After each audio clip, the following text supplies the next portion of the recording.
quand on en a assez de l'obscurantisme, de l'intolérance et des criminels en col blanc, il y a un gars sur qui on peut toujours compter pour se remettre les idées en place.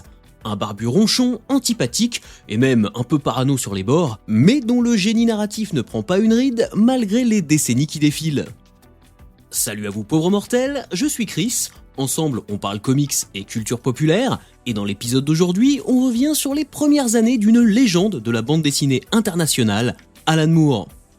Avant de commencer, je vous rappelle que ce podcast est disponible sur toutes les plateformes d'écoute, de Spotify à iTunes en passant par Deezer, YouTube Music ou Podcast Addict. N'hésitez pas à lâcher des likes, des étoiles et à partager l'émission autour de vous pour soutenir mon travail. Si vous en avez la possibilité, vous pouvez aussi souscrire à un abonnement mensuel ou annuel sur Substack pour m'aider à bosser dans de meilleures conditions. Et si vous voulez lire les bouquins recommandés dans cet épisode, vous trouverez dans la description tous les liens utiles pour vous les procurer en 2 clics chez nos amis de Comic Zone. Maintenant que la réclame est faite, passons aux choses sérieuses.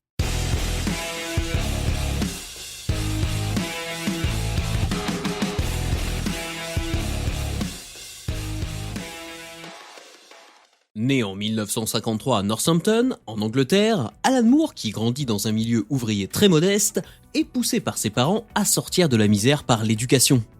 Dès l'âge de 5 ans, il lit à un rythme très soutenu, et la découverte des comics mettant en scène les super-héros américains est une véritable révélation pour lui. Durant sa préadolescence, il développe une vision très critique de la société dans laquelle il vit, se comparant à ses camarades de classe venus de familles plus aisées. Élève à la Northampton School for Boys, il publie rapidement ses premiers poèmes dans des fanzines et va même fonder sa propre publication, Embryo. Exclu du système scolaire en 1970 pour sa consommation de stupéfiants, Moore vit de petits boulots et consacre beaucoup de son temps au dessin et à l'écriture, espérant quitter son ennuyeux travail alimentaire pour vivre de son art, mais les débuts sont difficiles. Œuvrant dans un premier temps dans le milieu de la bande dessinée underground, dans le magazine musical Dark Star ou avec son strip Maxwell's Magic Cat, Moore envoie, au tout début des années 1980, un scénario au magazine 2000 AD, périodique emblématique de la bande dessinée britannique. S'il n'est pas retenu pour écrire Judge Dredd, la série phare de la publication, Moore attire quand même l'attention du rédacteur en chef Alan Grant, qui, charmé par le style de son script, va lui confier l'écriture de la série Future Shocks, rééditée récemment en version française chez Delirium. Dans cette anthologie d'histoires courtes, Moore joue brillamment d'un humour cynique et se montre étonnamment visionnaire, avec des récits d'anticipation qui tombent souvent justes et s'avèrent parfois tristement prophétiques. Ce ton acide, typique de 2000 AD, est rarement décevant, et même 40 ans plus tard, la lecture est vraiment divertissante, avec quelques petites pépites au sommaire. Mention spéciale aux Time Twisters, placés sous le signe des paradoxes temporels, qui mettront vos méninges à rude épreuve, tout en démontrant tout le génie scénaristique déjà présent chez le jeune Alan Moore. L'intégrale Future Shocks, c'est un indispensable pour tous les amateurs du scénariste originaire de Northampton, qui permet aussi et surtout de mieux comprendre l'évolution de son travail. Toujours chez 2000 AD, Moore planche à partir de 1983, en compagnie du dessinateur Jim Bakey, sur la série Skis. Relecture du thème de l'étranger en terre étrangère à la sauce Alan Moore, elle voit Skis, un interprète extraterrestre venu de Toseti, s'écraser malencontreusement sur Terre. Secouru par la jeune Roxy, il peine à s'acclimater à notre monde et devient bientôt la cible du redoutable et dérangé Owen, bien décidé à le capturer pour lui faire avouer que ses intentions sont funestes. Aidé de Loz et Cornelius, deux laissés pour compte, Roxy va tout faire pour aider Skis à rentrer chez lui. Moore et Bakey proposent ici leur propre vision de E.T., sortie au cinéma 1 an plus tôt, dans laquelle le groupe de gamins américains est remplacé par des individus vivant en marge de la société à Birmingham. Sous couvert d'une comédie de science-fiction rythmée, le duo d'auteurs soulève les dysfonctionnements d'un système intolérant et paranoïaque, où les jeunes et les miséreux qui ne rentrent pas dans le moule sont abandonnés au bord de la route, sans perspective d'avenir. Encore inédit en France il y a peu, vous pouvez désormais retrouver ce voyageur venu d'ailleurs dans une belle édition qui lui fait honneur, comme toujours chez Delirium. L'année suivante, encore et toujours dans les pages de 2000 AD, Alan Moore et l'artiste Ian Gibson créent Halo Jones. Dans la balade de Halo Jones, ils mettent en scène une héroïne charismatique du 50e siècle, qui explore un univers à la richesse infinie, lors d'un voyage initiatique, reflet des éternels travers de la nature humaine, où la guerre, le crime, les dérives religieuses et l'appât du gain gangrènent chaque planète. Encore une fois, l'humour est cynique et la saga de Halo Jones se mue peu à peu en space opéra fait de voyages interplanétaires et de batailles épiques dont il est impossible de décrocher tant le rythme est impeccable. Là encore, 4 décennies après sa publication, la balade de Halo Jones est une bande dessinée étonnamment d'actualité dans ses thématiques et dans la façon dont elle parle d'émancipation et de la difficulté pour chacun et chacune de trouver sa place dans un monde toujours plus complexe. Pour moi, c'est une vraie lecture coup de cœur sur laquelle on prend plaisir à revenir régulièrement et je vous recommande chaudement de vous jeter sur la version française présente au catalogue de Delirium. De fil en aiguille, la plume de Moore lui permet d'écrire pour Marvel UK, la branche anglaise de la Maison des Idées, avec plusieurs récits consacrés à Doctor Who et à Star Wars, avant d'obtenir une série régulière, Captain Britain. Pour le magazine Warrior, publié par Quality Communication au Royaume-Uni, il écrit Marvelman, renommé plus tard Miracleman, et V pour Vendetta. Je vais revenir un peu plus tard sur Captain Britain et Miracleman, 2 séries qui, déjà à l'époque, cassent les codes classiques des histoires de super-héros, pour me concentrer sur la dystopie de V pour Vendetta, une série dessinée par David Lloyd, dont le personnage central, surnommé V, véhicule un fort message politique. En 1997, dans un monde ravagé par la guerre nucléaire durant les années 1980, l'Angleterre est devenue un état totalitaire, dirigé par Northfire, un parti néofasciste appliquant une violente répression envers les minorités. V, un mystérieux anarchiste masqué décidé à renverser par tous les moyens la dictature en place, prend sous son aile Ivy, une jeune femme qui allait être violée et tuée par des agents du gouvernement pour avoir cherché à se prostituer pour subvenir à ses besoins. Au fur et à mesure que l'histoire avance, on en apprend plus sur V, tandis que Ivy est ballottée ici et là dans un monde impitoyable dans lequel il faut se méfier de tout et de tout le monde. Récit d'anticipation s'attaquant entre autres au totalitarisme, à la surveillance de masse et à la manipulation des médias, V pour Vendetta est pour Alan Moore une vision de ce que l'Angleterre serait devenue si Margaret Thatcher était restée au pouvoir. L'œuvre de Lloyd et Moore est particulièrement engagée, porteuse d'un positionnement politique très clair, prônant l'anarchisme, l'antifascisme et condamnant toute forme d'oppression, qu'il soit question de racisme, d'homophobie ou de toute autre discrimination. Elle traite également des méthodes employées par les fascistes pour réécrire l'histoire et en modifier les éléments factuels, mais aussi de comment le peuple doit s'unir jusqu'à ne symboliquement faire qu'un pour désobéir et reprendre le pouvoir. L'emblématique masque de Guy Fawkes, porté par le héros, figure de contestation et de soulèvement populaire, a ensuite été repris par le mouvement Anonymous, qui regroupe plusieurs formes de militantisme. Réédité à partir de 1988 aux États-Unis, V pour Vendetta est un chef-d'œuvre visionnaire, évidente démonstration qu'en tant qu'art, la bande dessinée livre toujours un message, et ça, que vous le vouliez ou non. V pour Vendetta est disponible en français chez Urban Comics, soit dans une édition standard, soit dans la collection Urban Nomad pour moins de 10 balles, et c'est juste impensable de ne pas se lancer dans sa lecture, rien que pour se rappeler à quel point le fascisme et l'obscurantisme sont de véritables dangers pour les illustrés que nous aimons tant. Le succès critique rencontré par Alan Moore attire l'attention de DC Comics, et plus particulièrement de Len Wein, qui lui propose de redynamiser sa création, Swamp Thing.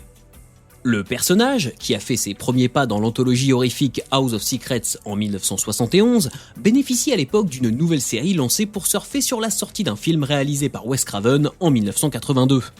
Malheureusement pour DC Comics, cette publication intitulée The Saga of Swamp Thing peine à rencontrer son public. Les ventes ne décollent pas et alors que la série risque l'annulation, l'éditeur décide de confier le scénario à Alan Moore. Pour rappel, Swamp Thing, c'est Alec Holland, un scientifique travaillant sur une formule devant définitivement régler le problème de la faim dans le monde. Lui et sa femme Linda vont être approchés par une organisation criminelle nommée le Conclave, et refusant de céder leur travail à des gens mal intentionnés, Alec va être victime d'un attentat qui va provoquer l'explosion de son laboratoire. Exposé aux produits chimiques constituant sa formule biorégénérative, Alec va plonger son corps enflammé dans les marais fétides et y disparaître. Après ses funérailles, un homme de main du conclave viendra finir le travail en assassinant Linda. Mais quelques temps plus tard, Alec Holland revient à la vie sous les traits de Swamp Thing, un monstre végétal, sorte de légende folklorique hantant les marais de Louisiane, qui va tenter de se venger des assassins de sa femme tout en cherchant à retrouver son humanité perdue. Sauf que dans le numéro 21 de la série, publié en 1984, Alan Moore redéfinit totalement le personnage. Le lecteur y découvre que la créature du marais n'a jamais rien eu d'humain, elle n'est qu'une imitation végétale, persuadée d'être Alec Holland. Ce dernier est bien mort lors de l'explosion de son laboratoire, et les plantes du marais, sans doute stimulées par la formule biorégénérative du scientifique, ont absorbé la personnalité et les souvenirs de ce dernier, donnant naissance à un monstre persuadé d'avoir été un homme. Mais alors, comment cette créature peut-elle espérer retrouver son humanité si elle n'a jamais été qu'un amas de végétaux ? Durant 4 ans, dans The Saga of Swamp Thing, Moore va développer plusieurs concepts autour du héros, comme le Parlement des arbres, et nourrir tout un pan ésotérique de l'univers de DC Comics, avec des personnages de sa propre création comme John Constantine, dont la série en solo, Hellblazer, connaîtra une longévité remarquable sous le label Vertigo. Enfin, c'est incontestablement sous l'impulsion créative de Moore que Swamp Thing deviendra la première série régulière mainstream à définitivement abandonner le sceau du Comics Code, actant pour de bon un tournant pour le médium. L'intégralité du travail d'Alan Moore sur Swamp Thing est disponible en 3 tomes chez Urban Comics, et c'est un classique de la bande dessinée américaine des années 80, à l'ambiance aussi angoissante qu'onirique. Tout en continuant à écrire Swamp Thing, Moore va contribuer à de nombreuses autres publications. Il participe notamment à American Flag, dont je vous ai parlé dans un épisode précédent, mais écrit aussi plusieurs récits pour DC Comics, dont des aventures capitales pour le personnage de Superman, parmi les plus marquantes du dernier fils de Krypton. Dans Whatever Happened to the Man of Tomorrow, dessiné par le légendaire Curt Swan, Alan Moore imagine par exemple l'ultime aventure de Superman. Et s'il y explore tout particulièrement les faiblesses de l'homme d'acier, qu'elles soient physiques ou psychologiques, nous rappelant ainsi que malgré son apparence quasi divine, Superman n'est pas invulnérable, il rend aussi un vibrant hommage à cette figure incontournable de la pop culture. Si ce ne sont clairement pas des travaux majeurs à l'échelle de la carrière d'Alan Moore, ces différents épisodes, édités chez Urban Comics dans l'album Alan Moore présente DC Comics, méritent que les complétistes y jettent un œil. A noter qu'il existait déjà un album contenant les histoires consacrées à l'homme d'acier, titré Les derniers jours de Superman. C'est plus ou moins au même moment que débute la publication de Watchmen, dessinée par Dave Gibbons, toujours chez DC Comics. Et si ce chef-d'œuvre a participé à changer à tout jamais le visage du comic book de super-héros, et même du 9e art à l'échelle mondiale, n'ayons pas peur d'en rajouter, Alan Moore n'en était pas à son coup d'essai en matière de déconstruction du mythe super-héroïque. Mais ça, on a un peu tendance à l'oublier, car l'une des spécialités d'Alan Moore, c'est de renier ses travaux passés, au point d'aller jusqu'à refuser d'y être crédité. Je vous parlais tout à l'heure de Miracle Man chez Quality Communication, et bien c'est encore plus vrai pour cette série, dont l'histoire éditoriale n'est rien d'autre qu'un long micmac juridique qui débute aux États-Unis. En 1952, Fawcett Comics, éditeur des aventures du personnage de Captain Marvel, créé par C.C. Beck et Bill Parker, perd son procès contre National Comics, qui deviendra plus tard DC Comics, quant à la question de savoir si ce personnage était ou non un plagiat de Superman. Faisant face à une baisse drastique des ventes de ses comic books de super-héros, Fawcett décide de régler le litige à l'amiable, en acceptant de cesser purement et simplement la publication des aventures de Captain Marvel et en payant une forte somme pour dommages et intérêts. De l'autre côté de l'Atlantique, la conclusion de cette bataille qui aura duré presque 10 ans ne fait pas les affaires de l'éditeur britannique L. Miller & Son, qui importait les aventures de Captain Marvel en Angleterre. Il se tourne alors vers l'artiste local Mick Anglo et lui demande de trouver un palliatif à l'arrêt des aventures de Captain Marvel. En 1954, Anglo propose sa propre version du héros, renommé Marvel Man, et de son sidekick Captain Marvel Jr., devenu Young Marvel Man. Et on a vu plus inspiré, je vous l'accorde. Pourtant, la création de Mick Anglo va rencontrer un succès supérieur à celui de son modèle au Royaume-Uni et connaître une longévité non négligeable jusqu'à l'arrêt du titre en 1963. En 1982, Quality Communication propose à Alan Moore d'écrire une nouvelle version de Marvel Man pour son magazine Warrior. Le personnage sera finalement renommé Miracle Man en 1985 lors de la publication de ses aventures chez l'américain Eclipse Comics. Pour des raisons évidentes de copyright, Marvel Comics s'opposant à l'idée qu'un personnage ne lui appartenant pas puisse porter ce nom. Paradoxalement, en 2009, c'est Marvel qui obtient les droits de la série Miracle Man et décide d'en proposer une nouvelle édition. L'occasion pour Alan Moore de découvrir que Mick Anglo a été spolié de ses droits d'auteur sur le personnage depuis la relance de la série en 1982. Ayant l'amère impression d'avoir participé, bien malgré lui, à ce vol de propriété intellectuelle, et très frileux quand il s'agit de négocier avec les mastodontes du comics mainstream, Moore va refuser d'être crédité au sommaire de la réédition de Miracle Man, demandant à l'éditeur de reverser toutes les royalties à Mick Anglo. Dans son Miracle Man, Alan Moore pose les bases de ce qui sera plus tard largement développé dans Watchmen, notamment avec la figure du Dr Manhattan, en sondant l'esprit d'un personnage tout-puissant et en exposant la difficulté des choix cornéliens qui s'imposent à lui dans un monde complexe. Une série d'autant plus intéressante quand on constate que l'angle d'attaque choisi par Moore semble fonctionner en miroir avec celui de V pour Vendetta, publié en parallèle dans le même magazine. Le tout est servi par le style illustratif ultra clean de Guy Leitch et Alan Davis pour un voyage introspectif qui, s'il commence à afficher quelques années au compteur, ne perd rien de sa dimension cathartique avec le temps. Captain Britain, créé spécialement pour la branche britannique de Marvel en 1976, dans l'espoir de séduire un nouveau public, a une histoire éditoriale bien moins complexe.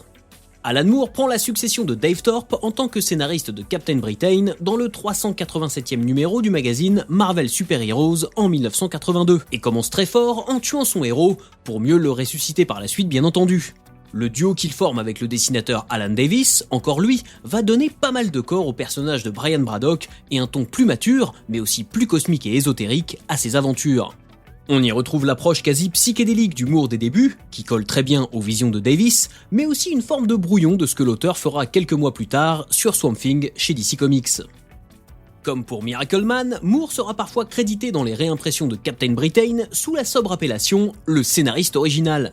Ici, le motif semble moins clair, mais on sait globalement que plus le temps passe, plus Alan Moore, se sentant dépossédé de ses travaux pour Marvel et DC, a tendance à préférer ne même plus voir son nom apposé dans les ouvrages, puisqu'il sait que cette reconnaissance ne lui donne droit à rien de plus qu'un succès d'estime en comparaison de la façon dont les Big Two peuvent capitaliser sur ses créations. Captain Britain et Miracle Man sont disponibles au format omnibus chez Panini Comics, et si le coût non négligeable de tels volumes ne les réserve clairement pas aux néophytes, tout bon fanboy d'Alan Moore se laissera forcément piéger par ces pavés dont il faut souligner la qualité éditoriale. À partir des années 2000, Alan Moore s'est progressivement éloigné de l'univers des comic books, ne se consacrant plus qu'à l'écriture de quelques séries indépendantes empreintes de ses prises de position sociales et politiques et de son intérêt pour la magie. Réfractaire aux adaptations de son travail au cinéma, il refuse toute royalty et demande à ce que son nom ne soit plus présent au générique. Prenant ses distances avec la pop culture et refusant le statut d'icône, il considère aujourd'hui les comics de super-héros comme des fables figées, ayant tendance à se complaire dans une vision immature de leurs personnages et oubliant qu'elles devaient être accessibles à tous. Une vision paradoxale quand on sait que Moore a lui-même participé à donner ses lettres de noblesse à la bande dessinée de super-héros, notamment avec son travail sur Watchmen. Jusqu'au boutiste, anarchiste, à la fois misanthrope et en constante réflexion sur le monde qui l'entoure, Moore est un artiste complet, dont la vision est aussi fascinante que profonde.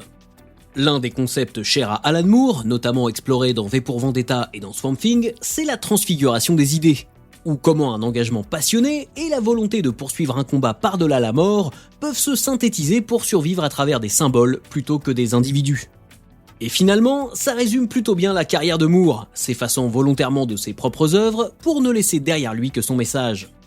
Relisez V pour Vendetta, faites-le lire à vos amis, à vos élèves, à vos collègues, faites-leur découvrir l'irrévérence de 2000 AD, la profondeur existentialiste de Swamp Thing, et surtout, faites vivre la culture autour de vous, parce qu'il n'y a que dans les histoires de super-héros que les combats sont gagnés d'avance. Voilà, j'espère que ça vous a plu, n'hésitez pas à me donner votre avis sur les réseaux sociaux, tous les liens utiles sont dans la description de l'épisode. Abonnez-vous sur les plateformes de podcast et partagez l'émission autour de vous.